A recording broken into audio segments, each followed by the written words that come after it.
Bienvenidos y bienvenidas a Las Cosas Como Son. Yo soy Daniel Sierra. El día de hoy tenemos un invitado que ha sido dirigente estudiantil, estudiante rebelde inclusive, ha pasado a ser funcionario público, es abogado y es uno de los ministros más jóvenes, si no es que es el ministro más joven actualmente. Fausto Cálix, bienvenido. Un gusto tenerte acá. ¿Cómo estás? ¿Qué tal? ¿Cómo estás? Pues debo de aclarar, sigo siendo rebelde. Todavía, como funcionario público, ahora rebelde. Sigo siendo rebelde, rebelde contra la corrupción, rebelde contra las injusticias, contra las desigualdades, contra el sistema mismo, contra el orden de cosas. Esa rebeldía uno nunca la pierde y se muere con ella, porque esa rebeldía depende también de tus principios, de tus convicciones, de tu coherencia.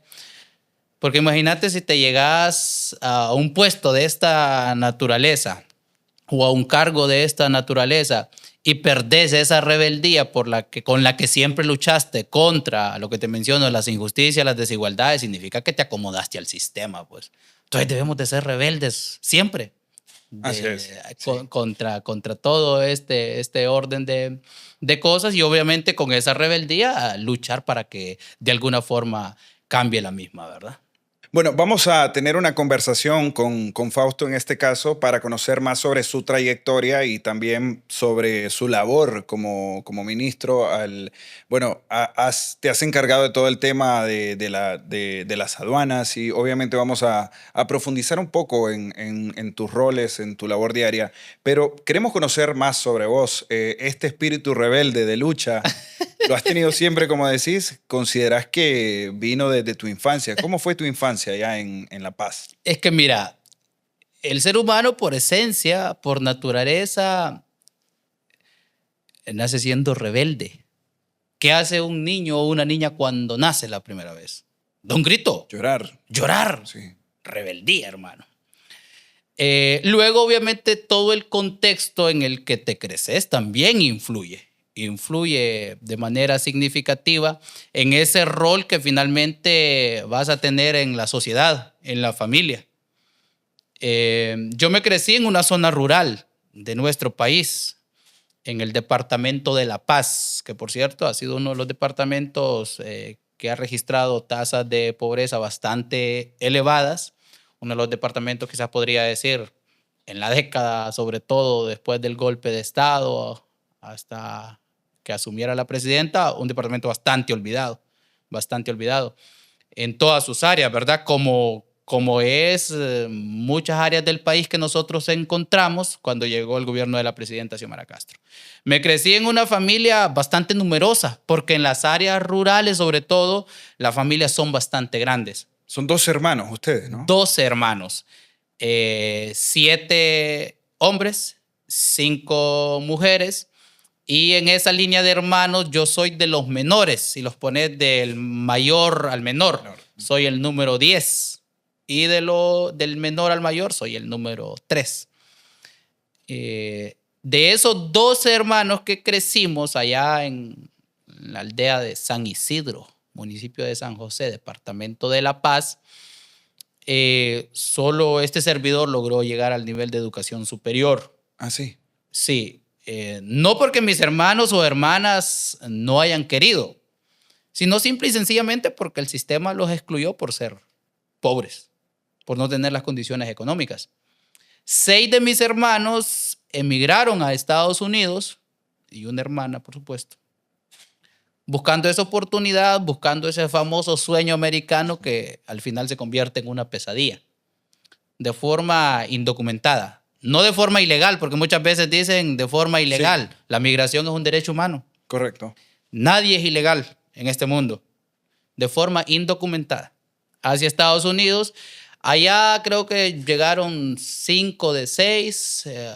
Ahora ya se mantienen 3. Uno de ellos falleció, por cierto, hace más de un año allá en Estados Unidos. Precisamente, fíjate, por tanto trabajo, tanto esfuerzo físico y no darse el tiempo de ir donde un médico, ir a un hospital, ir a tratarse en general. Él muere finalmente de tanto trabajar. Qué lamentable. Aquí es donde vemos la realidad de ese sueño americano, ¿no? Sí, Mucha gente llega allá a tener de repente hasta 2 trabajos para poder mantener a su familia que vive acá, que ni siquiera están allá con ellos. correcto, o mantener dos familias, la que ellos forman allá, la Ujú. nueva familia que forman, Sí. porque pasan a otro lugar, formas una nueva familia, y también si tiene personas dependientes familiares en nuestro país. Por eso te digo, ese sueño americano que para muchos se convierte en pesadilla, directamente para el migrante y también para su familia, porque imagínate, nosotros tuvimos que ir a enterrar a nuestro hermano Ujú. allá en Estados Unidos. Sobre todo, qué doloroso para un padre o una madre, ¿verdad? Que lo normal, o tal vez no sé si sería decir lo normal, es que los hijos entierren a sus Entierran. padres, Sí. ¿verdad? Por las circunstancias propias de la vida. Pero en nuestro caso fue diferente. Mi padre y mi madre tuvimos que viajar y no todos mis hermanos, porque tampoco Ujú. tienen visa. Si a mi papá y a mi mamá les sacamos visa justamente para ese momento, para ir a despedirse, para ir a ver a mi hermano por última vez y ya fallecido. O sea, mi hermano tenía, ya te estoy contando, más de 16 años, creo, estaba pequeñito cuando él se fue. Y más de 15 años mi familia sin verlo, mis papás y mi mamá. Y cuando lo ven de nuevo, verlo en un ataúd. Imagínate, esa es la realidad, no solo que ha pasado a mi familia, pues, esa realidad de hermanos migrantes, esa es la realidad de miles de hondureños y hondureñas que les ha tocado vivir ese tipo de situaciones. ¿Cómo influyó esta realidad en tu visión de vida, en las decisiones que tomaste para seguir este camino en el que estás? Mira, naturalmente golpea. Es la primera vez que yo vivía y mi familia también un impacto de esa naturaleza, el fallecimiento de un ser tan cercano, un hermano en mi caso, y para mi papá y mi mamá, un hijo, pues, naturalmente. Fíjate que me concentré en alguna forma tratar de superar esa situación porque nadie está preparado. Ujú. Para empezar, nadie está preparado para que un golpe de esa naturaleza. Pero no podés vivir con eso toda la vida, pues. Entonces entras en diferentes etapas de tristeza, de dolor, de resabio, diría, de indignación, porque no aceptás y preguntás por qué él o por qué ella. Y luego entras a la etapa de resignación. Pasás por esas diferentes etapas. Luego Sí. entras a la etapa de resignación y superas eso, pues, y avanzás. Y avanzás. Pero nunca lo olvidás. O sea, olvidarlo sería ser mentiroso, pues. Nadie olvida, yo creo, una situación de esa naturaleza y te duele en ese momento, sobre todo. Pero lo superás y avanzás. Pero como te menciono, y traemos esto a colación porque te estaba contando, pues, el origen de dónde vengo. Una familia de 2 hermanos, ahora 11 hermanos. Pues seguramente si mi mamá, quién fue la que más se interesó y quizás la que más se esforzó para que yo siguiera estudiando más allá del 6º grado, más allá de primaria, si no hubiese sido mucho por ella, yo creo que yo hubiese sido también un migrante. Ujú. Hubiese sido una persona que hubiese buscado otro tipo de oportunidades que no me las brindaba mi país. Pero mi mamá se esforzó enormemente para que yo, después de la primaria, llegue al colegio. Yo me acuerdo muy bien, fíjate que la escuela rural donde me crecí, Ahí, por ejemplo, ¿cómo hacías para alternar entre las responsabilidades que tenías en el hogar y con los estudios? ok, a eso ven. La escuela en mi aldea quedaba a unos 5 minutos de mi casa. Era una escuela con un solo docente para 6 grados. Una escuela sin energía eléctrica, me acuerdo, sí, con agua potable. Solo habían 2 aulas, no había kinder, Ujú. porque decía que el Estado no tenía la capacidad de ponerte un maestro o maestra, ni había una construcción como tal para que los niños vayan previamente al kinder y después a la escuela. Nosotros ingresamos de un solo a primer grado. A primer grado. Nos crecimos en una pequeña familia, pequeños agricultores, pequeños caficultores, y de eso sobrevivíamos, pues. Antes de ir a la escuela, yo me acuerdo muy bien, ordeñaba con mis hermanos como unas 4 o 5 vaquitas que teníamos, También hacíamos tareas en el hogar con las gallinas, con los cerdos, siempre habían animalitos de esa naturaleza. Teníamos una pulpería que ahí sigue en mi casa, que en esa pulpería vendíamos pues los plátanos, los huevitos de gallinas que ahí teníamos en la casa, comercializado. el litro de leche, la libra de cuajada y lo que en general cosechábamos en las tierritas ahí que teníamos y lo vendíamos en esa pulpería. Ese era el quehacer diario. Ya cuando regresábamos de la escuela hacíamos todas las labores que normalmente se hacen en el campo, pues ir a traer el ganado para allá encerrarlo, para en la mañana ordeñarlo, los cerdos, las gallinas, ir a buscar leña porque es con fogón. La hornilla donde se cocina, no había energía en ese momento, recuerdo muy bien. Creo que hasta como ya cuando tenía unos 14, 15 años, creo que tuvimos energía a través de paneles solares, porque no había energía eléctrica como tal, la que distribuye el circuito oficial de la estatal eléctrica. Entonces así fue, con paneles solares que mis hermanos invirtieron que ya estaban en Estados Unidos. Entonces la primera vez donde se vio una película en la aldea fue en mi casa. Ah, ya. Sí, ya te imaginas la alegría también de los vecinitos de llegar. Uy, había una novela, ¿verdad? Había una película. Y las películas eran en cassette. Entonces así era el desarrollo normal. Una infancia bien linda. Si vamos a la cuestión de la armonía familiar y la armonía y convivencia en la aldea. Porque en las zonas rurales generalmente es más tranquilo, más seguro, Sí. más sano en general, fíjate, el ambiente. Más sano en general el ambiente. Hay mucha solidaridad además entre los vecinos y vecinas. Casi todos son compadres y comadres, casi todos son ahijados de... Se conocen entre todos. Eso es bien lindo. Y los juegos ahí de la infancia no eran muy como ahora con la tecnología. Los niños no estaban tan inmersos en esos aparatos tecnológicos. Si me preguntas a mí si yo sé agarrar un PlayStation, no puedo. Nunca hice algo de esa naturaleza. No lo tuvimos, pues. Ah, ya. No lo tuvimos, pero pregúntame. ¿Has jugado FIFA entonces con tus amigos? No. ¿O algún juego como Call of Duty en línea? No. Nunca. Ni sé cómo se juegan.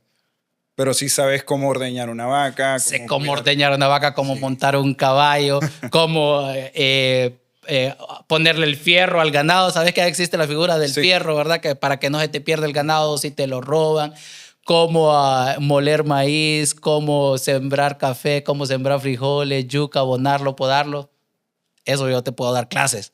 Ya de lo demás tecnológico, ya no me preguntes.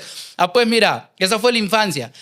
Ya para ingresar a séptimo, octavo y noveno grado era lo difícil porque el colegio público más cercano quedaba en Marcala La Paz.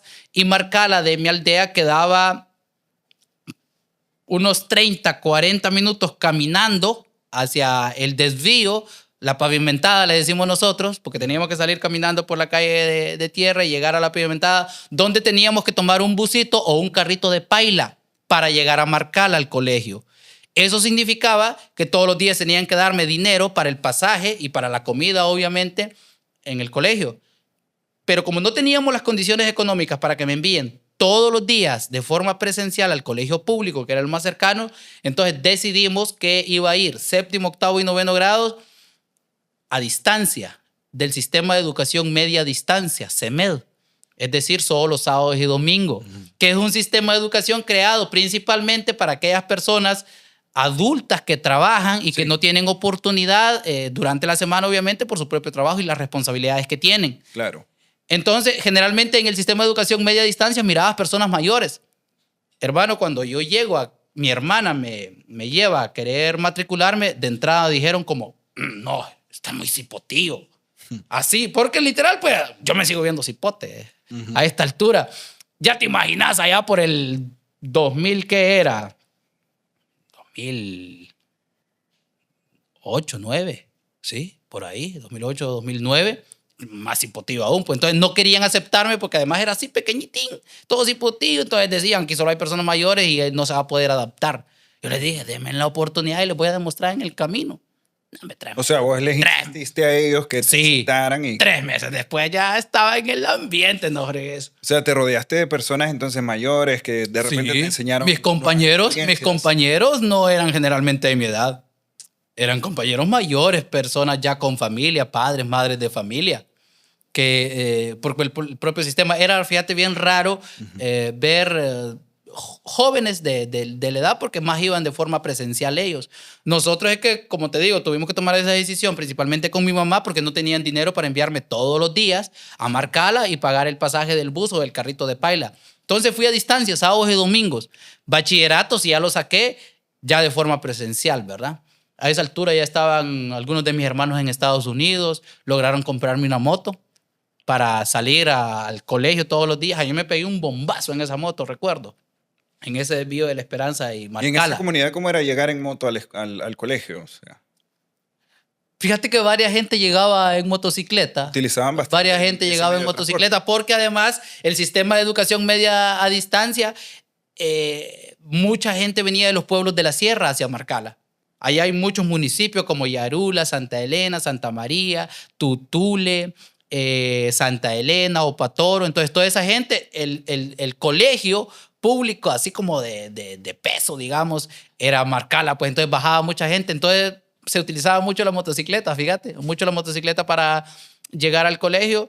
Ahí sí ya salía yo a mis tiempos, ¿va? Porque ya tenía ese vehículo personal para llegar y disfruté bastante esa etapa, pero con mucho esfuerzo.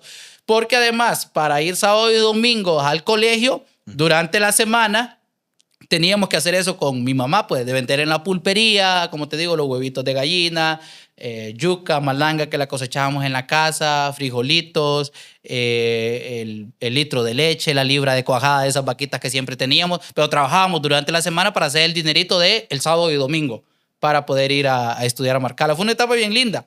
Pues en la escuela fui el presidente del gobierno estudiantil. Ah, sí, ya desde la escuela venías mostrando Sí, esa... pues yo siempre me involucré desde pequeñito en una organización estudiantil, sin salir de una familia que se organizó en movimientos sociales o algo. Pero sí debo de rescatar algo. Ajá. Mi mamá es muy religiosa, mi familia es muy religiosa en general. Mi mamá muy religiosa en la religión católica, mi mamá es delegada de la palabra de Dios, es catequista, da las catequesis a los jóvenes, a los niños de primera comunión, segunda comunión, confirmación, forma comunidades eclesiales de base, que es figuras dentro de la iglesia católica. Entonces yo creo que ese liderazgo de mi mamá, fíjate que de alguna forma fue lo que me incentivaba a mí, claro, en uno, porque ese tipo de organizaciones sí son organizaciones sociales en la iglesia, pero yo no elegí esa forma de organización social, yo elegí otro tipo de organización social más en lo político, ¿verdad? Entonces yo fui presidente del gobierno estudiantil de mi aldea, luego fuimos a competir, me acuerdo, al municipio de San José, me convertí en presidente del gobierno estudiantil municipal y cuando ingreso al colegio también me involucré en la junta directiva de mi colegio, al grado que tengo que contarte una pasada, que una vez ahí en el colegio público, en el 21 de octubre de Marcala La Paz, fíjate que había un evento con diputados y me acuerdo que llegó la diputada en ese momento, Gladys Aurora, que Sí, fue la presidenta del Partido Nacional, del Comité Central, primera vicepresidenta del Congreso Nacional en ese momento, una persona bastante influyente dentro del partido y la política nacional. Y llegó a hablar paja, ¿va? Todos los compañeros me dijeron, oye, esta señora está diciendo mentiras de temas de educación. Puta, las condiciones de nuestro centro educativo eran bastante fregadas. precarias. Pues, precarias. El tema de la carretera. O sea, una zona bastante olvidada. Y aquella hablando frente a los estudiantes todo lo que habían hecho. O sea, ya era un gobierno también con muchos indicios de corrupción y todo eso, sobre todo que venía después de un golpe de Estado. Pues yo estuve en ese colegio en pleno golpe de Estado. Entonces, los compañeros me metieron los diablos para que vaya a agarrar un micrófono. Agarré un micrófono y no es que el evento se levantó. Ah, O sí. sea, el evento se cortó. Hay una foto de eso que la tomó la periodista Lorena Melhem. A ver si Me nos veo hace llegar cipotillo, para yo te la hago para llegar. compartir, sí. Me veo bien cipotillo en ese. Y fue la primera vez que yo confronté, digamos, hacia el poder, ¿verdad? De ese nivel. Entonces, mira el evento, obviamente, cuando un cipote se levantó a hablar y puso entre las cuerdas a la diputada, obviamente se levantó aquella algarabía porque nadie le cuestionaba nada, pues. Entonces yo recuerdo muy bien eso. Y fíjate que en ese momento se estaba discutiendo el tema de unas becas. Yo estaba en proceso de unas becas en ese momento y me acuerdo muy bien, nunca se me va a olvidar, que como a la semana siguiente yo tenía que ir a ver el proceso de cómo avanzaba esa beca. Me acuerdo que la oficina quedaba ahí por el juzgado de paz de Marcala, juzgado de letras, perdón, de Marcala. Claro, todo el proceso de becas ellos lo manejaban. Naturalmente no le iba a gustar aquel desplante que se le hizo a la diputada en un evento público, que obligó prácticamente a levantarse, porque dijo que iba a otra reunión. Mentira, va. Cuando voy a preguntar sobre la beca me dicen, no, aquí no hay ningún proceso de beca suya. O sea que te la negaron. Yo digo que después de esa situación fue eso. Fue eso, después de esa situación, porque me dijeron, no, aquí no hay ningún proceso de beca suya. Y yo había llevado todos los documentos. Si me preguntaban si las necesitaba, claro que las necesitaba. Claro que las necesitaba. ¿Crees que te usaron para enviar un mensaje a todos los demás estudiantes? Probablemente, pero eso no me detuvo. Seguiste siempre. Claro, yo no iba ni pedir disculpas, ni mucho menos dejar el liderazgo o la organización estudiantil a raíz de una beca que no me daban. No, hombre, en absoluto. Eso no te puede quitar tu dignidad ni la rebeldía de la que hablamos inicialmente. Hablabas que eran caficultores, o sea, ¿tomás Pequeños café? caficultores. Bueno, cómo tomabas café o cómo tomas el café vos? ¿Lo tomás con azúcar, sin azúcar? No, allá el buen café se toma sin azúcar. Sin azúcar. Sin azúcar. En mi casa siempre le echaban azúcar, pero el buen café se toma sin azúcar.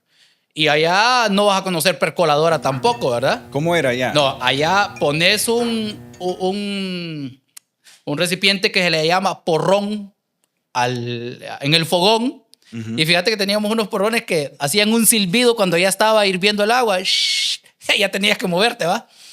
Y luego tenías otro recipiente que le llamabas una jarría y ponías el colador ¿cómo se llama? De tela, el corredor de tela, ahí echabas el café y aquí ¿cómo se llama? El porrón, va con el agua hirviendo, pum, en esas jarrillas hacías el café, así es la forma, así lo siguen haciendo en mi casa.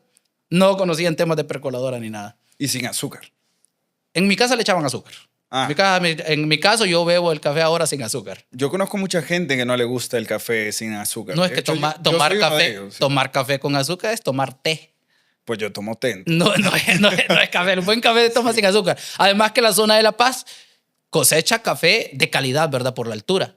Por la altura. Entonces, así fue. Bueno, salgo del colegio y el gran debate era, yo quiero ingresar a la universidad, pues.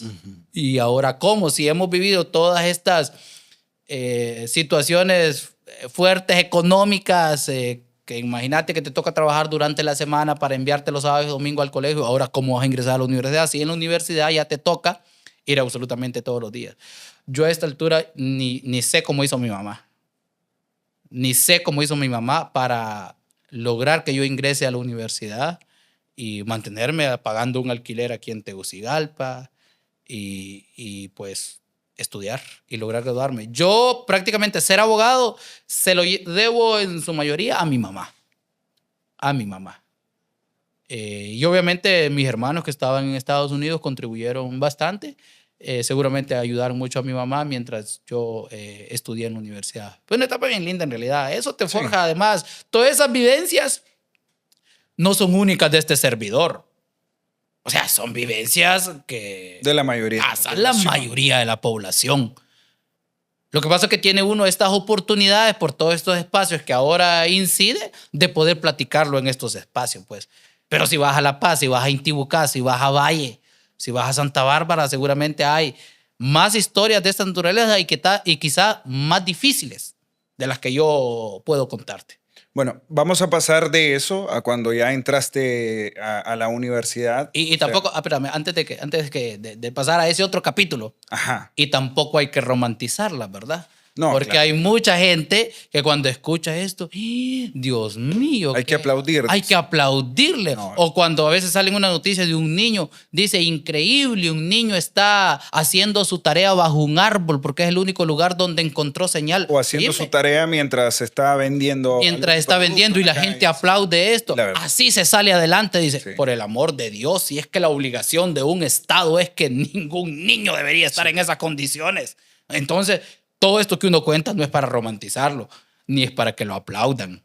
No, es para darnos cuenta de cómo de ingrato, de injusto el sistema y el orden de cosas, y por eso hay que ser rebelde para cambiarlas. Bueno, ahí es a donde vamos a entrar. ¿Qué te motivó esa rebeldía, todo eso que habías identificado en tu comunidad? ¿Fue lo que te motivó a formar parte de los movimientos estudiantiles, a involucrarte con ellos dentro de la Universidad Nacional? Pues mira, llego en el 2013 a la universidad. Uy, una época bastante Linda, fuerte. hermosa. Llego en el 2013 a la universidad.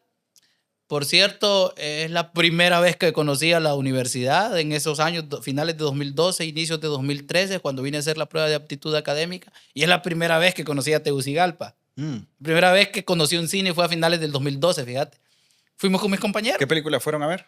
No recuerdo. Nosotros no queríamos ir al cine, hermano. Nosotros no planeábamos nada. Querían Nosotros conocer. queríamos conocer una tremenda sala ahí que era el cine, ¿verdad? Fue la primera vez que vine cuando vinimos a hacer la prueba de aptitud académica, a ingresar a la universidad. Uy, me parecía Tegucigalpa, ¿verdad? Impresionante. No, salir de aquellas zonas rurales y conocer Tegucigalpa. Uy, impresionante aquello, ¿va? Entonces, 2003 ingreso a la universidad, ingreso a la carrera de Derecho. Fíjate que la forma como me empecé a involucrar en la organización estudiantil fue porque yo me iba a la plaza ahí, cuando escuchaba en mis ratos libres de clases, en esos espacios muertos de clases, escuchaba que habían estudiantes con un micrófono hablando de elecciones estudiantiles, hablando de normas académicas, hablando de asociaciones estudiantiles y toda esa cuestión. Y yo me quedaba escuchando. Y te digo que miraba 4, 5, 10 con un micrófono en la plaza. Y después cuando terminaba todo eso, yo les iba a preguntar ¿qué peleaban? Y ya me empezaban a explicar y me empiezan a preguntar como, ¿y vos qué estudias? No, yo estoy en Derecho. Uy, ahí no tenemos nada, decían, porque ahí es conservador. Y efectivamente la Sí. Facultad de Derecho, siempre en la historia de la universidad, ha sido una facultad conservadora, escuela de cuadros políticos de la derecha y del Partido Nacional en este país. Cualquiera puede recordar el Frente Unido Democrático, el FUD, y toda esa historia que marcan de terror en procesos Sí. de elecciones estudiantiles y toda esa situación. Entonces era la facultad de derecha por excelencia, pues. Me empecé a involucrar y a buscar formar un movimiento estudiantil ahí en la facultad de Derecho. Me acuerdo que nos estropearon participar en elecciones estudiantiles allá por el 2016. 2014. En el 2016 sí logramos participar. Y naturalmente en la universidad ya habían un cúmulo de asociaciones estudiantiles, movimientos que venían generando aquella voz y aquella fuerza por el tema de la participación estudiantil que se les había negado, que imponían de dedo a los consejeros estudiantiles en el máximo órgano de gobierno, las normas académicas que caminaban con líneas de privatización a la universidad, la mercantilización de la educación pública, es negocio para las privadas, la expulsión de muchos estudiantes que no lograban a pasar un índice que lo determinaban ellos sin hacer ningún estudio ni ver las causas reales por lo que esos estudiantes no lograban tener un índice de aceptación, como ellos lo decían en la universidad. Esas pruebas de aptitud académica excluyentes totalmente, que ni siquiera las elaboraban en el país. Entonces todo ese ya era un cúmulo, ¿verdad? No es que el movimiento estudiantil llega y por arte de magia se forma. No, había toda una acumulación. Naturalmente hay elementos dentro de esas situaciones de crisis que son la gotita que rompe el vaso, ¿verdad? Y nosotros llegamos en ese momento. Que en 2013, 2014 comenzaron a estallar. Exacto, pero ya habían momentos organizativos después del golpe de Estado, por ejemplo. Correcto. Son los estudiantes los primeros que salen. Incluso la misma rectora que es golpeada por policías en ese momento. 2012, 2013, fraude electoral. Entonces ya venían acumulándose varias cosas. Y luego se fueron acumulando más cuando el tema de la lucha de los indignados, las antorchas, los casos de corrupción del seguro social, la venta del territorio con las sedes, el golpe a la sala constitucional en el 2012. Ya venían un montón de elementos y que los estudiantes siempre trataban de incidir, pero no lograban el nivel de incidencia que nosotros sí logramos. Pero ya venía toda una etapa de formación de las asociaciones estudiantiles, que son el órgano legítimo y legalmente representativo, autónomo de los estudiantes. Todo eso venía formándose. Y nosotros llegamos en ese momento cuando está, digamos, toda esa base y logramos formar aquel montón de asociaciones estudiantiles y las aglutinamos en el movimiento estudiantil universitario, encontramos causa para unir a los estudiantes, explicarle a la población en qué consistía la lucha de los estudiantes y logramos tener esa afinidad no solo de estudiantes, sino que del pueblo hondureño que se sintió identificado con la causa universitaria, que se sintió identificado con esas aulas que un día pasó, que se sintió identificado con la universidad del pueblo, con la casa de estudio del pueblo, con la universidad pública que hay que defender siempre. Nosotros logramos lograr que la gente se identifique con eso, con la causa. Lográndose identificar con la causa, naturalmente pues surgió todo lo que ya conocemos del movimiento estudiantil universitario, hasta lograr desarticular aquel papel que se tenía de las autoridades universitarias, sobre todo de la ex rectora Castellano, que la consideraban prácticamente hasta un perfil presidencial, pues. Y el movimiento estudiantil, una de las grandes luchas que gana es lograr que se quiten esa venda que se tenían sobre esa persona particularmente, que la consideraban omnipotente, omnipresente y que era un perfil presidencial para dirigir En este aquel país. entonces la metían en varias comisiones Uy, inclusive. hombre. Durante este proceso del que hemos estado hablando, hubo criminalización contra estudiantes que participaron en acciones de protestas, en tomas. ¿Cómo viviste ese momento de confrontación con las autoridades universitarias de ese entonces? Oíme, en principio, fíjate que el nivel de confrontación que nosotros logramos antes de estar en el movimiento estudiantil lo hicimos desde la Facultad de Derecho.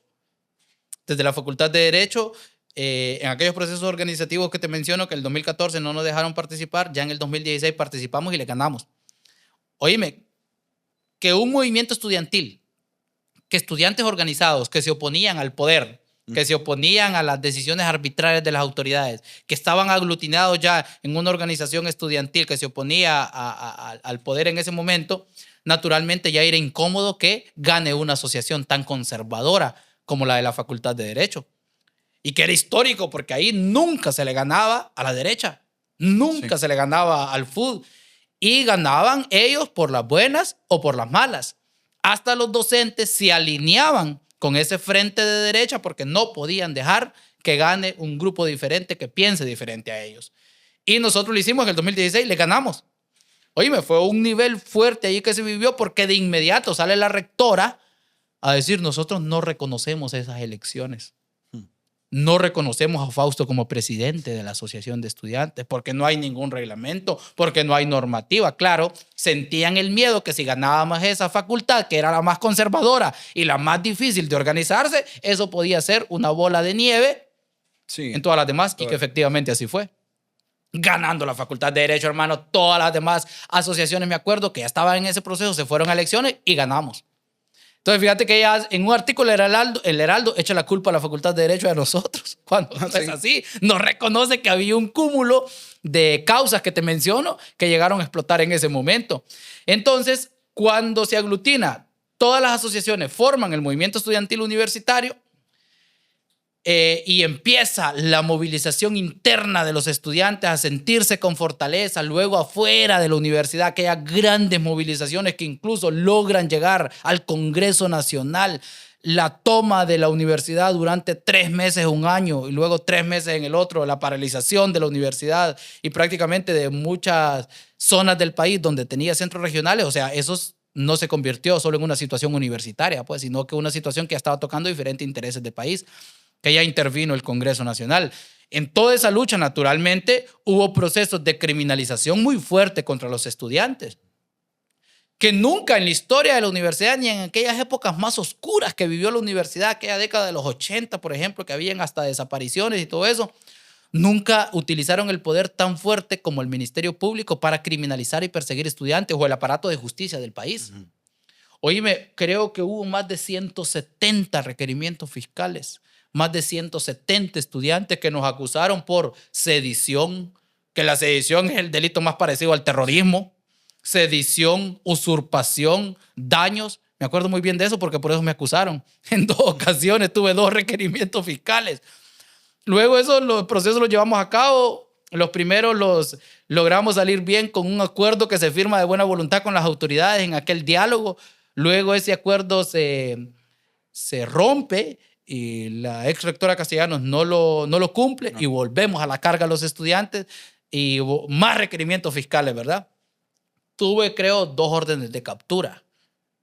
2 órdenes de captura, ya te imaginas, va a mi 17, 18. Por ejercer el derecho a la Por, protesta. por defender la Universidad por del defender Pueblo. la educación pública. Que si me tocaría volver a defender la Universidad del Pueblo junto a los estudiantes, lo hago con el mayor de ¿Tomarías los las gustos. mismas decisiones? No me arrepiento en lo absoluto. No, jamás me voy a arrepentir. Con orgullo le voy a poder decir a Faustito, mira, Faustito, es universidad en la que ahora estás. La defendimos en aquel momento como deberíamos de hacerlo y como debería de hacerlo cualquier hondureño. Defender lo público siempre. Como dice la próxima presidenta de Honduras, la abogada Rixi Moncada, solo lo público nos une. Entonces hay que defender siempre la casa del pueblo. Mira, en esa situación de crisis, además de los requerimientos fiscales, también hubo mucha represión directa en la máxima casa de estudios. Oíme, hubo estudiantes heridos de bala que dispararon militares, que dispararon policías adentro de la universidad. Sí. Adentro de la universidad. Se violó la autonomía universitaria, dejando ingresar militares y policías a capturar estudiantes. Una imagen bien aterradora, la verdad. Una imagen totalmente aterradora. Entran los militares. Que como te digo, ni en aquellas etapas más duras, más difíciles que pasó la universidad, viste esas imágenes de terror. Sí, eso fue. Óyeme, hubo una ocasión que metieron cobras, perros, un helicóptero sobrevolando la universidad para desalojar estudiantes.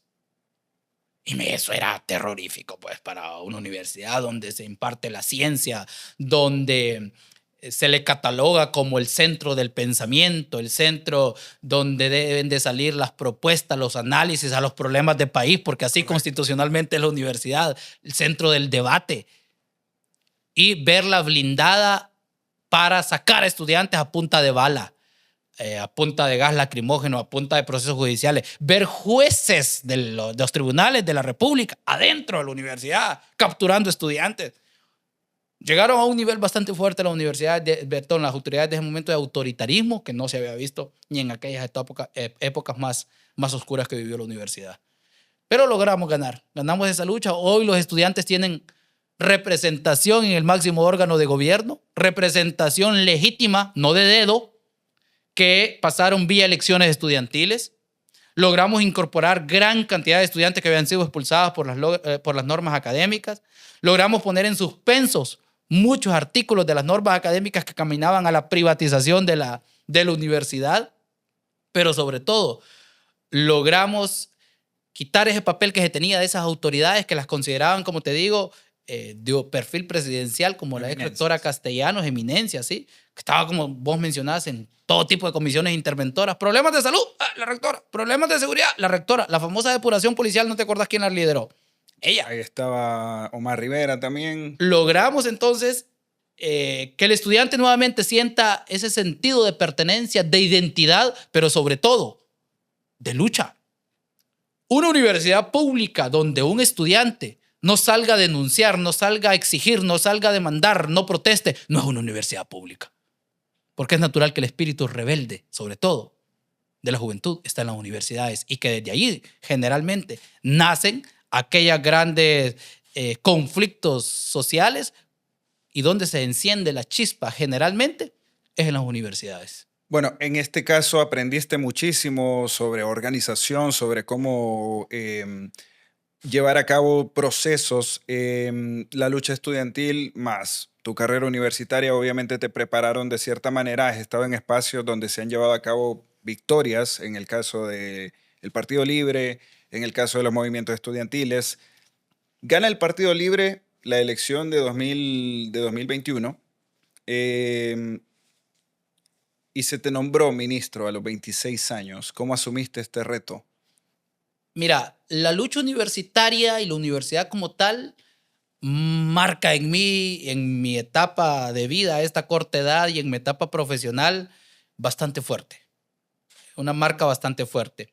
Precisamente por haberme involucrado de lleno y ser el vocero del movimiento estudiantil universitario, del movimiento que mantenía una crisis en la universidad, demandando educación pública. Y en ese momento también era presidente de la Asociación de Estudiantes de Derecho. Al ser el vocero, obviamente era la persona que miraban allá afuera Y decían, el presidente del MEU. Oye, ahí no había ningún presidente. La organización era ahí horizontal. Ahí no había ni presidentes, ni presidentas, ni coordinadores, ni coordinadoras. Nada. Ahí era una organización horizontal que trabajábamos en comisiones. Comisión de logística, comisión de comunicaciones, comisión política, comisión de seguridad. Así, era una organización horizontal. Pero la gente me miraba allá afuera y decía que yo era el que armaba los vergueos en la universidad. No conocían el fondo, ni la causa de los estudiantes, ni el nivel de organización, ¿va? Desconocían por completo todo ese engranaje, cómo funcionó el movimiento estudiantil universitario. Cuando yo salgo de la universidad, yo ya venía en esa etapa de organización y dije, yo saliendo de la universidad y tenemos más luchas que librar. Ahora en el gremio de abogados.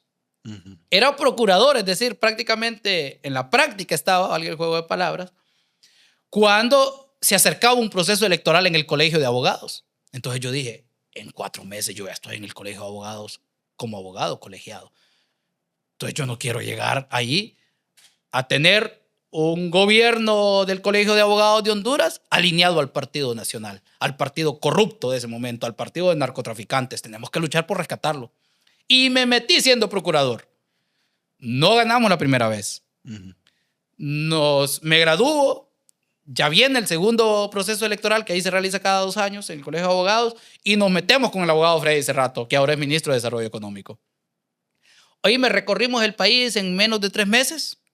Todos los capítulos a nivel nacional. Naturalmente había un hartazgo también en el gremio de abogados porque había existido un acto de corrupción fuerte de un robo de más de 500 millones del Frente Patria y Justicia ligado al Partido Nacional en ese momento. 12 años consecutivos gobernando el Colegio de Abogados. No había llegado tampoco ningún frente independiente o una alianza. Y la primera alianza que se construye en el país antes de la alianza de las elecciones generales del país fue en el Colegio de Abogados. Y ganamos el Colegio de Abogados. A la par de esa lucha del Colegio de Abogados, participé como candidato a diputado en Libre. Pasé en las elecciones primarias a las generales. En las generales no logré llegar al Congreso Nacional. Creo que me quedé aquí, en Francisco Morazán, con 198,000 marcas. 198,000 marcas. Por el tema de los cocientes y todo eso, entran algunos de 10,000 de esos partidos bisagra y se queda alguien con 150,000, va, pero eso es el orden de cosas de la actual ley electoral, ¿verdad? Así es como está conformada las reglas. Y te sometes a las reglas, sí, y te toca, pues. Te toca. Entonces, yo ya era un perfil visible desde el movimiento estudiantil, luego en el Colegio de Abogados, luego en la parte política electoral. Entonces, naturalmente, aquí, sobre todo en el departamento de Francisco Morazán, hay un privilegio de quienes son candidatos, ya sea a la alcaldía o a diputados, porque estás en la capital política por excelencia. Entonces, aquí tenés mucha más cercanía con el candidato o candidata presidencial a reuniones de trabajo, además que es uno de los departamentos que decide electoralmente, al igual que el departamento de Cortés en una elección presidencial y de diputaciones. Entonces aquí teníamos reuniones constantes con el coordinador, el presidente Zelaya, y la actual presidenta de la República, la presidenta Xiomara. Entonces ya nos conocíamos de alguna forma en las líneas de trabajo y todo. Entonces es natural que si no llegas al Congreso Nacional en una posición de esa naturaleza, en una elección de esa naturaleza, naturalmente si llega ese gobierno, vas a tener alguna oportunidad de ser parte de ese equipo de gobierno en los diferentes espacios de las secretarías o direcciones que hayan, ¿verdad? Entonces yo no llego al Congreso Nacional, gana el Partido Libre, y allá por febrero del 2022, ya cuando ha tomado posesión la presidenta, ya cuando ha asumido el nuevo gobierno y tenía ¿cuántos días? Creo que unos 24 días de haber asumido el nuevo gobierno, donde ya estaban prácticamente todos los ministerios nombrados, además, porque llegan aquella caminata al estadio con la toma de posesión de la presidenta y en ese momento se empieza a decir el ministro tal, el ministro tal, el ministro tal. Y alguna gente me preguntaba, ¿y vos por qué no estás ahí? Yo era uno de los candidatos más visibles, era uno de los candidatos más visibles del partido y era alguien que siempre estuvo en los medios de comunicación. Volando candela, defendiendo el proyecto y obviamente denunciando todas las barbaridades que cometían. Entonces la gente decía, este va a estar en el gobierno, en algún puesto de esa naturaleza. Fíjate que yo nunca pedí un espacio de esa naturaleza. Pero te imaginas que te lo iban a ofrecer. Dije yo, si he estado en todo este proceso construyendo partido, somos parte de ese brazo ganador del partido junto al pueblo, naturalmente, de alguna forma, nos vamos a involucrar. Ya sea porque solicite involucrarme en algún espacio o porque tome la decisión de involucrarme en algún espacio. Pero fíjate que pasó la toma de posesión, asumió el nuevo gobierno y yo no mencioné nada. Yo seguí en la litis de forma independiente como abogado. Yo desde que salí en el 2022 me dediqué a la litis, llevando casos en los juzgados, tribunales, en instituciones. Me iba bien, fíjate. Ah, sí. Sí, entonces me acuerdo que ya cuando tenía como 20 y algo de días el gobierno, yo dije, bueno, voy a preguntar a ver si hay algún espacio desde donde incidir, desde donde ser parte del equipo del nuevo gobierno. Y platiqué ahí con personas de Casa de Gobierno, con el presidente Zelaya, coordinador del partido. Y fíjate que yo en ese momento mencioné si había algún espacio desde donde ser parte del equipo en la Secretaría de Trabajo, en la Secretaría de Gobernación y algún programa mencioné directamente involucrado con la juventud. En ese momento había un programa presidencial de becas. Entonces dije yo, de ahí podría asumir. Mi sorpresa es que como 15 días después me llaman y me dicen, Fausto, ¿estás en Tegucigalpa? Sí, les digo, yo me acuerdo que iba con mi esposa conduciendo ahí por el Boulevard La Hacienda, como tipo 6 de la tarde, creo, 6 de la tarde. Sí, les digo, pues venía a casa presidencial, me dice que te van a juramentar, te va a juramentar la presidenta. Así, o sea, te va a juramentar. Así. ¿Sabías qué cargo era el que te iban a dar o en ese momento todavía? No, hermano, yo O sea, recuerdo que como te no sabías menciono, nada. yo pregunté si había espacio en la Secretaría de Trabajo, en Gobernación o en un programa de juventud que te menciono ese de becas. Entonces dije yo, como ahí dije yo que si había algún espacio, por ahí puede ser. Pero pregunté en la llamada y puedo saber para dónde voy. Porque me pareció también extraño que de entrada la presidenta te juramente, ¿verdad? Ajá. La presidenta juramentó pocos funcionarios y después todos los juramentos de Secretaría de Gobernación. Entonces, quizá esa es una muestra de respaldo bastante fuerte, pues. Y puedo preguntar para dónde voy. Sí, me dicen. Sos el nuevo director de aduanas. Ya te imaginas, ¿verdad? ¿Cómo lo recibiste en ese Oíme, momento? O sea, no, sorprendido porque en principio la aduana no existía a niveles, digamos, de percepción o el subconsciente de la gente. Yo me imaginaba aduanas así como me imaginaba la gente y decía, vos, un aduana de la Matillo, te imaginabas un portón, una tranca en una frontera. No te imaginabas que era una institución tan importante para el desarrollo de un país. y de eso también quiero profundizar un poco en el tema de aduanas. ¿Qué riesgos sentiste? Ya vamos a llegar a ese momento. Sí. Entonces llego a Casa de Gobierno con aquella sorpresa natural de, bueno, dirigir aduanas de nuestro país. Y llego, me juramenta la presidenta. Eso fue un martes, creo. No, un miércoles. 22 de febrero, en la noche. Le agradezco a la presidenta, naturalmente, por tomarme en cuenta para asumir ese cargo de confianza, en principio, que te estaban otorgando. Un cargo de confianza y asumir al frente de esa dirección. Y solo me dice, bueno, mañana a trabajar. Presidente de pocas palabras, ordene y se cumple. Ya estuvo. Mañana a trabajar y en un mes presénteme un informe. Así fue, hermano. Y a trabajar el jueves, mire, compa. Jueves y viernes de esa semana.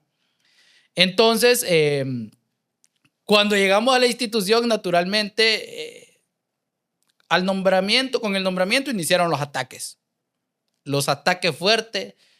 ¿Y qué sabe ese güirro? Si lo único que saben es quemar llantas. Lo único que saben es quemar universidades. Lo único que saben es tomarse calles.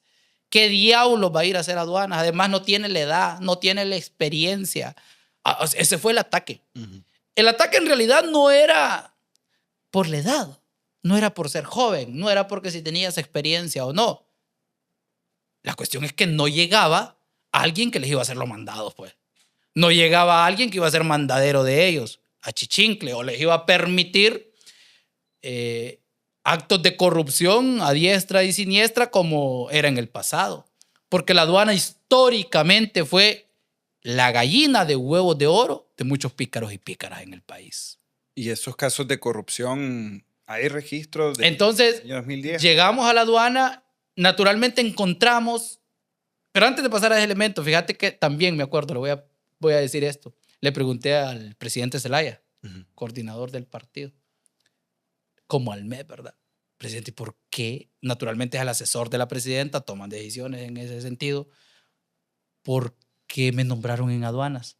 ¿Y sabes lo que me dijo? Para llegar a este punto que estamos platicando, y por eso me acordé. Me dice, te nombramos en aduanas porque vos no pediste aduanas.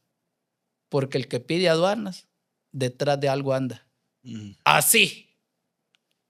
Yo me quedé con eso y supe qué mensaje estaba mandando. Pues seguramente hubo personas que querían esa institución para continuar en el mismo andar, ¿verdad?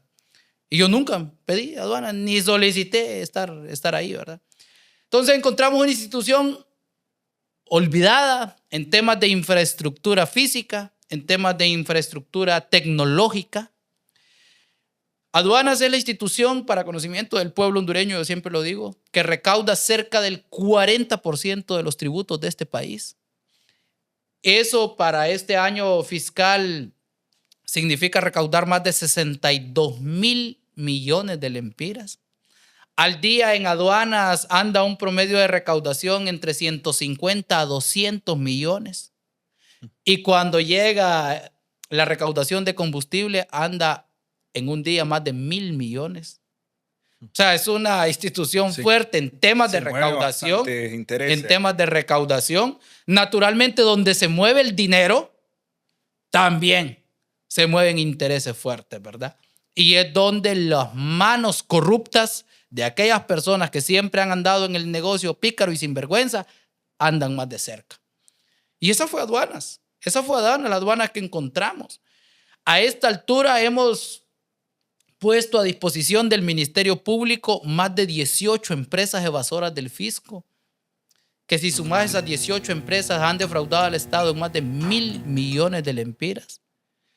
Y eso solo lo contabilizás en 4 años hacia atrás, ¿verdad? 4 años hacia atrás, porque eso es la facultad que te da la ley para investigarla. Pero esas empresas han estado evadiendo desde su origen, desde su nacimiento.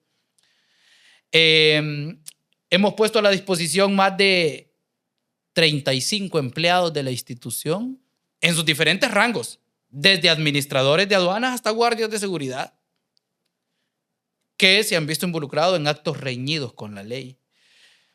Entonces encontramos aduanas muy llena de vicios, de corrupción y abierta además con discrecionalidades enormes, sin niveles de control bastante fuertes, precisamente porque les interesaba tener aduanas así, porque hacía más fácil el negocio a los pícaros, hacía más fácil el negocio a los sinvergüenzas. Y nosotros logramos controlar eso, pues de alguna forma, digitalizando muchos procesos, eliminando el uso del papel, transformando con procesos modernos la institución. Y ahora no solo lo dice este servidor, pues hay calificaciones, de hecho, de organismos internacionales que hacen evaluaciones a los sistemas aduaneros. Para el caso, el Banco Mundial hizo la evaluación y avanzamos 27 escalones en el índice de desempeño logístico. Pasamos de la posición, creo que era 99 a la 66, únicos en toda Latinoamérica. Solo nos pusimos al nivel de Costa Rica y Ecuador, si mal no recuerdo, 27 escalones, después de venir en caídas constantes en el índice de desempeño logístico aduanero. La OCDE, la Organización para la Cooperación y el Desarrollo Económico, evaluó 139 economías hace algunos meses y nos catalogó como un país reformador, siendo de los países que estamos dentro de los 10 países, de los más de 30 evaluados en Latinoamérica, que eliminamos en un 4% los cuellos de botella fronterizos. Y pone ahí a raíz de qué se hace la evaluación: digitalización, transformación, modernización, eliminación del uso del papel, combate a la corrupción, mayor transparencia de los procesos. O sea, hoy todo nuestro trabajo es el que garantiza lo que hemos hecho. No es una cuestión de edad, No era una cuestión de ser joven. Porque yo les pregunto siempre, y entonces si pedían experiencia, les digo, o títulos o doctorados, ¿qué hicieron aquel montón de personas que tenían tremendas maestrías en comercio exterior, en economía, en finanzas, en administración aduanera, si encontramos una institución coludida con el narcotráfico, coludida con el crimen organizado, coludida con la corrupción? No eran más que mandaderos de ellos. Para eso necesitaban la experiencia, para eso exigían la experiencia, para dejar hundido el país en 74% de pobreza, para encontrar 12,000 centros educativos destruidos de 17,000 que habían, para no construir ni siquiera un hospital público en 12 años de mal gobierno cachureco. Si para eso exigían la experiencia los grandes voceros de la oposición y el status quo en nuestro país, bueno, hoy los resultados de lo que nos avalan, que no era una cuestión de tener 20 títulos, era la cuestión de no ser corrupto, de tener voluntad de servir al pueblo desde un puesto de esa naturaleza. En este caso, sabemos que la institución es muy importante por los intereses que se mueven ahí. Em, ¿Cómo lidias con esa presión de saber que estás en un rol, en un puesto donde hay mucha gente arriba observándote y están de alguna manera buscando la forma de dañar, de seguir haciendo de las suyas? ¿Cómo lidias con esa presión? Digamos, estás casado, tenés un hijo, ¿no? Un hijo. Está pequeño. Sí. ¿Cómo lidias Faustito. con eso en Fíjate un país que, como el nuestro? fíjate que, mira, como ya venía de un nivel de exposición bastante fuerte en la autónoma, claro que si lo pones o lo asemejas a este nivel, queda aquí la autónoma y aquí este nivel de presión, ¿verdad? Y de intereses que tocas. Pero fíjate que me acostumbré a eso, pues. Me acostumbré a ese nivel de presión, a ese nivel de exposición, de campañas mediáticas, hasta artículos periodísticos completos por criticarte por qué tipo de zapato utilizas. Imagínate que aquí han sacado campañas de este servidor que da entrevistas en chancletas, Mm. que da entrevistas en calzoneta, que se casó en el Cerro Juan Alaínez, donde hacen bodas hasta la alcaldía municipal y donde hacen eventos y toda la cuestión, por ir a la playa o por salir con lentes de sol. Bueno, la última crítica fue porque andaba frenillos. Ah, sí. Sí, oye, me les digo. ¿Qué pensás de esas críticas? Otro día, fíjate que también me cuestionaron porque estaba comiendo alitas en Tatos. Ah, ya. Oye, ese es el nivel de oposición que tenemos en el país, que critican al funcionario por el tipo de zapatos que anda. Yo recuerdo lo de las sandalias. ¿Todavía las tenés? Sí, hombre, yo sigo dando entrevistas en sandalias. Ah, sí. Porque si estoy en mi casa y llega un periodista a preguntarme, no me voy a poner saco y corbata para darle una entrevista allá afuera de mi casa. Oh. ¿Qué quiere escuchar el periodista y qué quiere escuchar el pueblo? El tema de interés que yo voy a dar a conocer no es una pasarela de moda. Si es una pasarela que me van a calificar por el traje que ando, bueno, pues me pongo algo. Pero no es eso. Pero es el tipo de oposición que tenemos en el país. Bueno, salió esa tremenda campaña, oíme, era boom en las noticias. ¿Va? ¿Cómo es posible que el ministro dé entrevistas en chancleta? Pero es que además aquí se tenía, o hay gente que tiene ese tipo de cargos aquí en la altura, que son intocables, que son inaccesibles. Oíme, si un ministro debería de ser más bien más cercano al pueblo, si es un servidor público. ¿O es que la gente piensa que un director o un secretario de Estado o un ministro no va al mercado a comprar frijoles? ¿O es que piensa que no come cuajada, que no come tortillas, que no toma café en la casa?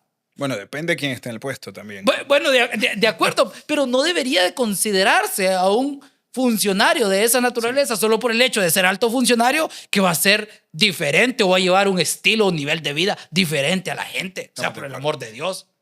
Si además estos cargos son temporales, pues. Son temporales, hoy estás y mañana ya no. Entonces la gente yo creo que tenía ese nivel muy así, muy elevado, que eran inaccesibles, que no tenían que juntarse con el pueblo. No, hombre, todo lo contrario. Un servidor público debe estar en cercanía con el pueblo. Bueno, hemos hablado sobre los ataques que ha recibido, pero amenazas. No, o sea, hay de toda naturaleza. Oh. Mira, a ninguna empresa que la fiscalices, que la investigues porque defrauda al Estado, ninguna empresa le vas a caer bien. A ningún empresario que lo andes investigando por defraudador te va a aplaudir. O te va a hacer una llamada diciéndote, aquí estoy, venga, investígueme. Todo lo contrario. Van a utilizar periodistas y medios de comunicación para desprestigiarte, para botar tu imagen, con campañas de odio, con campañas de desprestigio. Van a incluir a tu círculo familiar, porque es otro nivel de presión. A tu círculo familiar, a tu esposa, a tus hijos. ¿Cómo te sentiste cuando salió la foto de tu esposa y tú? Estaban compartiéndola en redes sociales.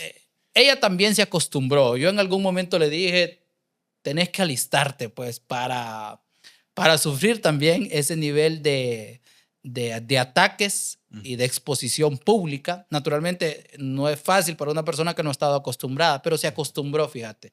Se acostumbró. No te digo que haya sido fácil de la noche a la mañana y boom, listo. No, para nada. Bueno, ahora es hasta candidata a diputada. Una diputación suplente aquí en Francisco Morazán junto a Mario Suazo. Incursionó a ese nivel de política también. Y yo lo veo bastante bien, pues. Bastante bien. Y además la apoyo, pues. La apoyo para que siga participando, incursionando en la política. Entonces, te mencionaba, van a lograr, y ya lo han hecho con periodistas y medios de comunicación, montando campañas de esa naturaleza. Luego también van a intentar sobornarte. Van a intentar sobornarte. Y cuando ya no puedan por ninguna de esa naturaleza, pues lo último es matarte. Si en este país hemos visto historias y noticias que te matan por 5,000 lempiras. Y ya te imaginas a un empresario o empresaria de esos que andan en esas picardías, decirle, usted ha defraudado al Estado en 600 millones. Te estoy dando un ejemplo real de una empresa que investigamos. 650 millones defraudados en los últimos 4 años. ¿Esa información ha sido remitida al Ministerio Público? Hay procesos de fiscalización propios en la institución y hay otros que se remiten al Ministerio Público cuando hay indicios suficientes de que se ha cometido delito. Pero las fiscalizaciones que ahora hacemos nosotros ya no son por 12,000 lempiras, porque te cuento que hay una fiscalización que yo encontré en la institución fiscalizando a un obligado tributario por 12,000 lempiras. Ni siquiera el salario del auditor se equiparaba. Sí. No, hombre, les digo yo, por el amor de Dios, ahora vamos a empezar a fiscalizar y vamos a empezar el orden de trabajo desde el que más defrauda hasta el que menos defrauda. Pero no me ponga, deje de insultar poniéndome aquí al que defrauda 400 millones y aquel que defrauda en 12,000 lempiras. O sea, insultante. Cambiamos el orden de eso. Y se empezó a investigar y fiscalizar a los grandes defraudadores de este país. Una empresa del rubro de combustible, por ejemplo, que es el segundo mayor aportante en impuestos en el país y es además un rubro de seguridad nacional. Porque aquí si no viene el combustible se detiene producción, la poca producción que tenemos, la energía. Se detiene todo. Todo. Sí. Y además el rubro combustible está concentrado en 2, 3 familias en nuestro país. Y una de esas familias decide hoy por hoy, se detiene. Bueno, hablando de familias, ¿cuál es el impacto que tiene el tema de la exoneración aduanera? Ya vamos a eso. Entonces, una empresa de esas la investigamos en los últimos 4 años y creo que la defraudación andaba una de ellas en 648 millones de lempiras. Ahí la tenemos en el Ministerio Público. Va bastante avanzando la investigación. En los últimos 4 años. Pero te imaginas una empresa de esa naturaleza que tiene más de 20 años de existencia, más de 30 años de existencia, ¿qué no hizo? Ejecutando ese modus operandi. ¿Qué no hizo? Pero también el silencio, lo permisivo, lo cómplice que fueron las autoridades. Porque no es que desconocían cómo se defraudaba, lo conocían plenamente cómo se defraudaba, pero no imponían controles, porque sabían que si imponían controles, se les caía el negocio. Rubro de combustibles. Hay otra que hay regímenes de exoneración que tienen un trato directo a aduanas. Los administra la Secretaría de Desarrollo Económico, pero finalmente todo el desarrollo de los mismos para que importen, para que produzcan, para que exporten, es competencia de aduanas directamente. Por ejemplo, el rubro de importación temporal, que haya acogidas creo más de 200 empresas, que algunas tienen de existencia acogidas a ese régimen más de 40 años. Imagínate, con incentivos fiscales de más de 40 años. Y los perdones fiscales solo en el 2024, creo que a menos de 200 empresas de esas fueron por el orden de 5.000 millones de lempiras. 5.000 millones es todo un mes de recaudación de aduanas. Es como que se pare por completo todas las aduanas sin recaudar un peso todo un mes. 5.000 millones. Que eso obviamente forman parte de esos perdones fiscales que finalmente ha dado los informes la Secretaría de Finanzas, que para este año van a ser más de 65.000 millones de lempiras en exoneraciones. Pero si te vas a indagar un poquito más, ¿quiénes son los dueños de esas empresas? ¿En quiénes están concentradas? Ahí está ese grupo familiar que hace poco lo hizo público un compañero vicecanciller. ¿Podemos conocer el nombre de estas empresas, Fausto? No, porque la ley, y esa es otra gran pregunta que siempre hace la gente, pero ¿por qué ustedes dicen que esta empresa y esta familia y no hacen público los nombres? Oíme, si tenemos restricciones legales. El Código Tributario te garantiza la reserva para los funcionarios públicos para no dar a conocer los nombres ni de empresas ni de personas. ¿Y quién lo haga? ¡Bum! Al Ministerio Público. Así. Sí. O sea que hay un sistema diseñado para hay un sistema, mantener en las sombras eso. Claro, hay un sistema diseñado para eso. Hay un sistema diseñado para eso. Y que por eso todo ese diseño, todo ese modelo de exoneraciones, de perdones fiscales y que ya no esté concentrado esos perdones fiscales en tan solo esos grupitos que ya se han mencionado, por eso se quería un nuevo sistema de tributario justo, equitativo, igualitario, para que el que más tiene más pague y para que el que menos tiene menos pague, a través de la Ley de Justicia Tributaria. Pero ya te fijas quiénes son los defensores de esos grupos en el Congreso Nacional, que hasta los hicieron levantarse de la Cámara de los Diputados para ir a dar un voto en contra de la Ley de Justicia Tributaria cuando empezó la discusión. Cuando organismos internacionales, incluidos esos organismos internacionales que de alguna forma han apoyado en otros tiempos todos esos perdones fiscales, ahora dicen, como el Fondo Monetario, la misma OCDE, dicen, hay sistemas de exoneración perniciosos en Honduras y que si no se controlan, se puede convertir Honduras en un paraíso fiscal. Vos sabés lo que eso significa para Honduras, que se convierta en un paraíso fiscal o que te metan en una lista negra, que en vez de tener controles sobre esos regímenes de exoneración, los proteja, los encubra, sea permisivo, sea cómplice de eso. Sanciones fuertes a las que se somete el Estado. Luego, todo lo que tenés que luchar para sacar al país de esas listas, acceder a créditos, sobre todo que somos países que debemos de buscar préstamos a nivel internacional porque el actual sistema tributario que tenemos solo nos da para sustentar un presupuesto que se elabora de la República en un 60%. Luego el otro dinero tenemos que irlo a buscar a nivel internacional precisamente por todos los grandes perdones fiscales que hay. Entonces nosotros hemos investigado en aduanas empresas de esa naturaleza, el rubro de combustibles que han defraudado en más de 600 millones al país, el rubro de ese régimen de importación temporal, a una empresa creo que le caímos con una fiscalización de más de 300 millones. Ya pagó buena parte de eso, por cierto. A otra empresa famosa que hace poco hizo público con un comunicado que denuncia que los están expropiando y que no sé qué, más de 50 millones de lempiras. Pero oíme, fiscalizaciones que nunca sucedían en aduanas. Sí, antes había muy pocas noticias de corrupción. Muy pocas noticias de cómo qué se recaudaba, a quiénes fiscalizaban, nada. Eso por un lado, porque somos una institución recaudadora. Pero si te vas ahora al tema de seguridad nacional, lo que implican las aduanas, cuánto hemos decomisado en armamento, armas de fuego, municiones. Oíme, a esta altura que llevamos de la administración, hemos decomisado más de 90 armas de fuego de diferente calibre. 9 milímetros, Glock 38, AK-47. Llevamos más de 40,000 municiones decomisadas. Y si haces un comparativo con las administraciones anteriores, te preguntas, oíme, ¿y qué decomisos había en aduanas antes? O sea, no se daban. No se daban o no sé qué, no comunicaban, no sé, pero yo nunca escuché por lo menos. Solo en cigarrillos hemos decomisado a esta altura, ya superamos, creo, los más de 130 millones de unidades de cigarrillos. Imagínate 130 millones de unidaditas de dedos cigarrillos metidas aquí, no caben.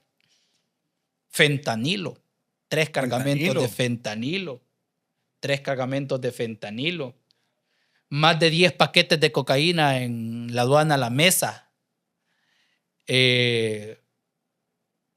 mercancía que viene violando el derecho a marca, contenedores casi a diario en Puerto Cortés. Oye, mira el trabajo de aduana. Y me voy a atrever a hacer otra pregunta un poquito, creo, porque estamos hablando pero incluso se da a veces el tema de la trata de personas, ese tipo de cuestiones que se pueden llegar a dar en diferentes lugares. Fíjate que ya hay el tema de la trata, ya sale un poquito más de nuestro radar, porque ya interviene más migración, que es una institución que también forma parte en una frontera, y las instituciones de seguridad son más enfocadas a eso. Nosotros estamos más enfocados en las mercancías. En las mercancías ya el tema pero no es menos cierto que se da en las fronteras, pues en las aduanas. Sí. Porque la gente conoce las fronteras, independientemente que sea un problema de migración, de seguridad o de otra institución, dicen aduanas. Y uno tiene que estar respondiendo siempre por eso.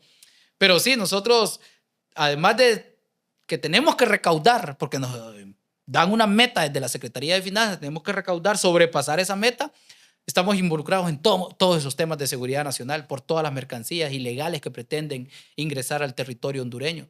Entonces no tocas angelitos. Porque ¿quién trae armas ilegales al país? Sí. El crimen organizado, el narcotráfico. De hecho, hay grupos de narcotráfico que se han sentido incómodos y han dicho así, en estas palabras que te voy a decir, ese güirro nos está tocando el negocio. O sea, porque para ellos detenerles ese armamento, detener todo este contrabando y todo, es afectarle. Correcto, les afecta sus el bolsillo. negocios. Y lo han dicho así. ¿Cómo te sentías al enterarte de eso? Pues mira, hermano, ya en la mula, como me decía mi papá, aunque brinque. Pero estás completamente comprometido entonces con tu rol. Yo soy consciente de los riesgos que corre estar en este cargo. Soy consciente que no estamos tocando intereses de angelitos ni de personas buenas en el país. Ante eso tomo mis medidas. No voy a ser imprudente tampoco, ¿verdad? En lo absoluto. Ni me les voy a entregar. Me vas a ver ahí en la calle bebiendo como un cipote en los bares y todo. No, para nada, pues. Claro que eso tampoco te garantiza, ¿verdad? Que no te hagan nada. Si aquí han asesinado gente, esto es en sus propias residencias, pues. Pero mira, además de ser consciente de esos riesgos que existen, que hay, y tomar las medidas ante eso, pues eso tampoco me detiene. Porque si no, ¿para qué me pusieron en esa institución si no voy a hacer ese trabajo que antes no hacían? Fácil es irse a acomodar, fácil es irse a sentar y dejar que todo pase sin que pase nada. Pero yo no quiero que me recuerden como el director de aduanas más que no hizo nada contra el contrabando, contra el narcotráfico, contra el crimen organizado, contra los defraudadores y evasores del fisco. No voy a ser aquel director de aduanas que no invirtió en tecnología simple y sencillamente para dejar que todo pase sin que pase nada. No voy a ser el director de aduanas que se dio cuenta de un acto de corrupción y no lo denunció en el Ministerio Público o no destituyó a esa persona. No voy a ser aquel director de aduanas que primero se iba a fiscalizar al quesero de la Kennedy y dejaba a los que evadían 300 millones de lempiras. No quiero que me recuerden así. Nunca. Bien, Fausto, te agradecemos muchísimo por habernos acompañado el día de hoy. Definitivamente la conversación ha sido bastante enriquecedora. Hay bastante que creo que no logramos abordar por la cuestión del tiempo. Hay un montón de cosas que se nos quedó la mayoría. Sí, pero igualmente siempre las puertas van a estar abiertas para cualquier momento en el que querrás venir a acompañarnos y pues tener una conversación con nosotros. Los micrófonos están abiertos. ¿Algún mensaje que le querrás enviar a la audiencia? No, mira, aquí hay que decir las cosas como son, como se llama el podcast. El pueblo hondureño debe de hacer conciencia de lo que ha hecho el gobierno de la presidenta Xiomara Castro. pueblo hondureño debe de ser consciente porque lo ve, porque lo palpa, porque lo siente, los proyectos de inversión que se están realizando a nivel nacional. En esta entrevista yo solo he hablado de aduanas, pero te aseguro que si hablamos de educación, si hablamos de salud, si hablamos de infraestructura carretera, si hablamos en general de todos los rubros y principalmente esos de impacto social allá afuera, vas a ver una gran diferencia con relación a los anteriores gobiernos. Y esa década perdida, particularmente desde el golpe de Estado al 2022. El pueblo hondureño debe de saber que tuvo que llegar una mujer para enseñarnos cómo se gobierna, con coherencia, con dignidad, cómo se gobierna manejando de forma honesta el presupuesto de la República, cómo se gobierna de forma honesta con los impuestos que se recaudan del pueblo hondureño. Cuando ven esa construcción de carreteras a nivel nacional que estaban en el olvido, rutas primarias y secundarias, cuando vean los hospitales que están en una etapa bastante fuerte y porcentaje de ejecución, cuando vean la escuela de esas 12,000 que encontramos destruidas, que ya hemos logrado reconstruir más de 5,000 de ellas, cuando vean los caminos productivos en sus zonas productivas en esos municipios, cuando vean los proyectos de energía que están llevando cuando tenían una empresa descabezada en 3 pedazos para privatizarla y que la logró recuperar el gobierno de la presidenta Xiomara Castro. Pero cuando vea sobre todo la dignidad, la coherencia y la transparencia de este gobierno, tiene que decidir en noviembre que no pueden volver los que nos destruyeron, los que nos dejaron hundidos en la pobreza en 74% de pobreza en 12 años. Y debe garantizar la continuidad de este proyecto. Y la única forma que existe para darle continuidad a este proyecto, para seguir sintiendo esa inversión directamente en el pueblo, es con la abogada Rixi Moncada. Bien. Y el pueblo debe apostarle a eso en las elecciones de noviembre. Bueno, gracias Fausto por habernos acompañado, director de aduanas, el día de hoy aquí en Las Cosas Como Son. Gracias por habernos acompañado, nos vemos en la próxima.